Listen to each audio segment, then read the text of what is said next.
انسان کے اندر جو کچھ پیدا ہوا اس کا آغاز اس مضبوط ترین بنیاد سے ہوا ہے جس کو ماں کی گود کہتے ہیں، جسے مکتب اول کہتے ہیں، جہاں پہلی تربیت انسان پاتا ہے۔ اس پہلی تربیت سے جو کچھ ملتا ہے وہی پھر زندگی میں سب کچھ ہوتا ہے۔ علامہ اقبال نے بڑی خوبصورت بات کہی، فرماتے ہیں مراداد این خرد پرور جنون نگاہ مادر پاک اندرون، کہ یہ عقل کی پرورش کرنے والا جو جنون ہے، بہت گہری بات کی ہے لیکن میں صرف ماں کی بات یہاں پہ کروں گا کہ یہ خرد پرور جو جنون مجھے ملا ہے، مرادات این خرد پرور جنون نگاہ مادر پاک اندرون، یہ جو عقل کی پرورش کرنے والا مجھے جنون ملا ہے یہ مجھے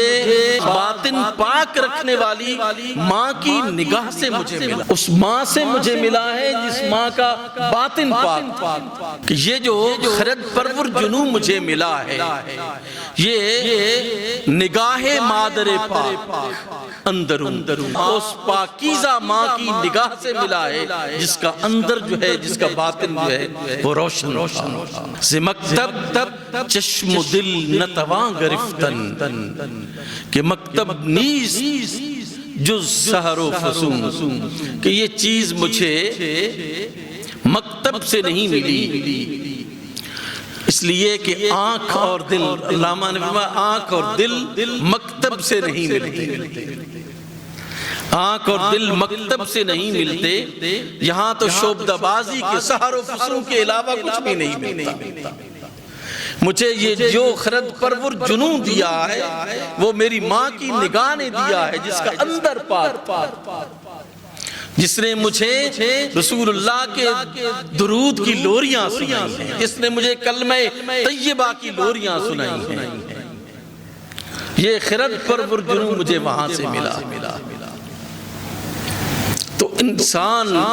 پہلا مکتب جو ہے، پہلا مکتب انسان کا وہ اس کی ماں کی گود ہے۔ آج ماں نے اپنی گود کو اجاڑ دیا ہے، وہ ماں اپنے بیٹے کی پرورش گود میں نہیں کرتی، پہلے دن سے اس کا جسمانی تعلق ہی بالکل برقرار نہیں رہتا، اور پھر بچے جو ہے وہ کہاں اس سطح پر آئیں گے کہ وہ والدین کی قدر و منزلت کریں گے، ان کے اندر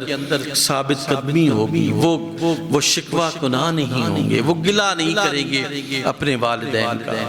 وہ اپنے والدین کو برا بھلا نہیں کہیں گے، وہ اپنے والدین کی عزت و تکریم کریں گے۔ یہ مرحلہ بہت کٹھن ہے قوموں کی زندگیوں میں، یاد رکھیے کہ جب آنے والی نسلیں اپنی روایات کو ختم کر بیٹھے اور اپنی روایات کی پرواہ نہ کریں، پھر ہرن جو ہے وہ بھیڑیوں کے آگے جب چڑھ جاتا ہے تو پھر اسے چیر پھاڑ کر کھا جاتے ہیں۔ ہم نے جان بوجھ کر اپنی ان آنے والے بچوں کو دین سے دور کیا، ہم نے روایات کو چھوڑ کر ہم نے ان لائٹ اینڈ ماڈریشن کو اہمیت دینا شروع کی، قرآن کی تعلیمات کو ہم نے چھوڑ کر، رسول اللہ کی سیرت کو ہم نے چھوڑ کر، 1000 سال سے زائد خوبصورت اور اعلیٰ روایات رکھنے والی قوم کتنی رچ تھی اپنی روایات پہ، لوگ فالو کیا کرتے تھے ہمیں، لیکن آج کیا ہے، ہمارے پاس تو کچھ بھی نہیں رہا، ہم تعداد میں بہت بڑھ گئے لیکن روایات جو ہے وہ ختم ہوتی رہتی ہے، بالکل مکمل طور پر صفایا ہوتا چلا جا رہا۔ جب نوبت اس جگہ پر پہنچ جائے کہ آپ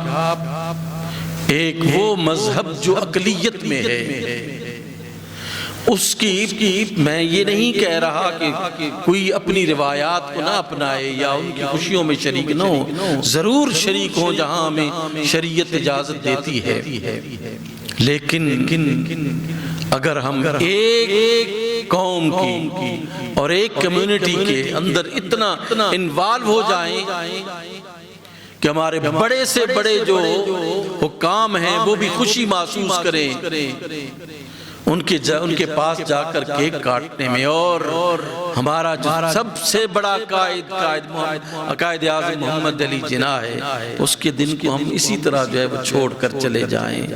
خاموشی سے گزار دیں، تو ہم اپنے آنے والی نسل کو کیا ڈائریکشن دے رہے ہیں؟ ایک دوست کہہ رہے تھے کہ یہ پیراڈائم شفٹ ہے کہ ہم مذہب سے اپنے آپ کو تھوڑا سا الگ کر کے کسی دوسری طرف آزادی کی طرف ہم جا رہے ہیں۔ میں تو کہتا ہوں کہ یہ پیراڈائم شفٹ چلے صحیح ہے، کہہ سکتے ہیں آپ اس کو، لیکن یہ تباہی کی طرف، یہ بربادی کی طرف ہے،